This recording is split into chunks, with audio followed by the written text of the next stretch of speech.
Welcome to another episode of China Update, where I provide you guys with the most up-to-date political, economic and geostrategic analysis on the world's number 2 economy. My name is Tony. Let's jump in. Okay, happy Saturday everybody. Yesterday, Friday, Hong Kong confirmed that the Asian financial hub, once known for its openness to talent and capital, after more than 2.5 years of a restricted border, will end hotel quarantine restrictions for arrivals starting from this coming Monday. From Monday, travellers to Hong Kong only need to undergo 3 days of self-monitoring at their choice of homes or hotels, ending the current 3+4 mixed quarantine arrangement. Now, too, travellers will only need to provide a negative rapid antigen test, RAT, and declare their results through a digital form 24 hours before boarding their flight. Hong Kong Special Administrative Region Chief Executive John Lee, who signalled the opening earlier in the week, suggesting he had received Beijing's nod, detailed the new arrangements at a media briefing yesterday, expressing, quote, "I don't have a crystal ball, but if things go well, then of course we will be considering other new measures to allow even more activities in Hong Kong and allow more convenience for travellers to come. We've also considered factors including people's livelihoods, economic activities, Hong Kong's competitiveness, and ease of entry." End quote. Within hours of the highly anticipated announcement, travel service providers showed surges in interest. Hong Kong's flagship carrier Cathay Pacific's website experienced high traffic and crashed on several occasions. The Hong Kong General Chamber of Commerce, the city's largest chamber of commerce, welcomed the government's decision, but is still calling for further relaxation of social distancing restrictions. Analysts have warned that Hong Kong's continued insistence in maintaining a restricted border through cumbersome quarantine requirements, combined with the existing concerns surrounding the national security law imposed by Beijing on the territory in 2020, have tremendously hit Hong Kong's credibility as an international city and financial hub in Greater China. However, even with the opening now, some warn that it's too late. Quote, "Hong Kong to announce end to hotel quarantine this afternoon, but it's too little too late. Singapore already overtook Hong Kong as the best financial centre in Asia and third in the world. The Hang Seng is a picture of sorrow, breaking 18,000, a fresh 10-year low, zero return since August 2000. End quote. Hull is referring to the Global Financial Centres Index compiled by think tanks ZYen Partners and the China Development Institute, which ranks 119 financial centres and uses data collected from thousands of financial services professionals responding to an online questionnaire. The index was published this week, and Hong Kong did indeed lose its long-held crown as Asia's top financial centre to Singapore, with strict COVID restrictions and an exodus of talent being cited as primary factors. Thus, more a suicide than regicide. Okay, next up, let's have a quick update on the drought situation. Sadly, some parts of the country are still dealing with China's historic drought.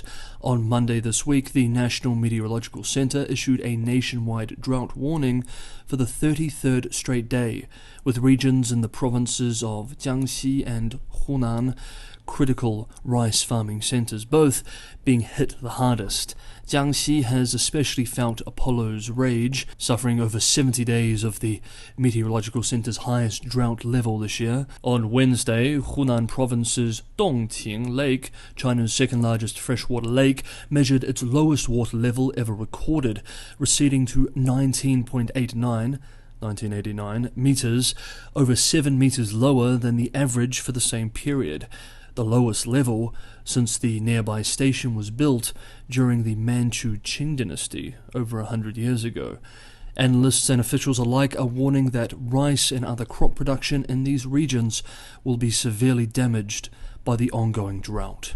Okay, next up, and our main story for today's video, the housing crisis. If you guys are enjoying today's episode, don't forget to hit the like button, and anyone who wants to go the extra mile and help me keep China Update sustainable, if you like what I'm trying to do here with China Update and you want to help me continue doing it, Patreon and Buy Me a Coffee links are in the description below. Thank you so much everybody for the ongoing support. So let's end with the housing crisis, which is increasingly becoming a devastating mess. How expensive is this mess? Well, based on S&P Global estimates, the funding gap for just stalled projects alone which though systemically critical is only a smaller part of a wider crisis, is about 700 billion to 800 billion RMB, over 100 billion US dollars, estimating that about 2 million unfinished homes, pre-sold by developers, have been halted. However, according to more thorough calculations published this week by Hong Kong-based brokerage and investment group CLSA Limited, total bailout funds will likely surpass 3.5 trillion. That's 500 billion US dollars, and again, that's just bailouts to complete apartments, not revive the critical property market generally. Indeed, Chinese financial media outlet Yicai writes today, citing industry sources, that China's pilot program to guarantee the bonds of real estate developers via a state-owned enterprise, quote, could help curb risks of contagion in the financial sector, but is unlikely to prop up the whole sector as firms that have already missed debt payments may not qualify, end quote. We remember that the bailout program pilot was announced last month by China's interbank bond market regulator under the central bank, offering developers a full credit guarantee from state-owned China Bond Insurance Co. Limited for their new corporate bonds, asset-backed securities or medium-term notes, but only if developers put up the right assets as collateral. Some analysts warn that this is where many developers will not be eligible. Some desperate developers that are eligible, however, are jumping into the program nonetheless. This week, a subsidiary of Hong Kong-listed Country Garden, China's largest builder by sales, sold notes to raise 1.5 billion RMB under the program.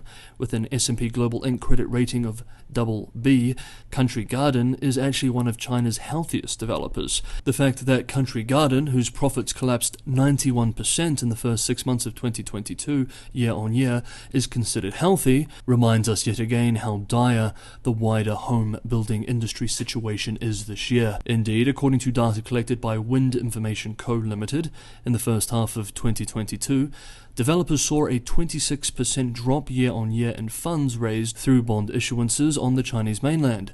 But this data hides the severity of the drop, as most of these debts were issued by state-backed or state-owned property firms, which stepped in to stop the heaviest of the bleeding, with private developers only raising 1/10 of what their state-backed peers did. And this is having all sorts of systemic flow-on effects. To give an example, this week Beijing, historically one of the hottest property markets in the country, held a land use rights auction. However, in a sight unthinkable just 2 years ago, only one private developer participated in the auction, with state-owned enterprises doing most of the buying. According to the Beijing Municipal Commission for Planning and Natural Resources, 18 land parcels were up for auction, all of which sold, 8 at a premium, with total sales 6% higher than the asking amount.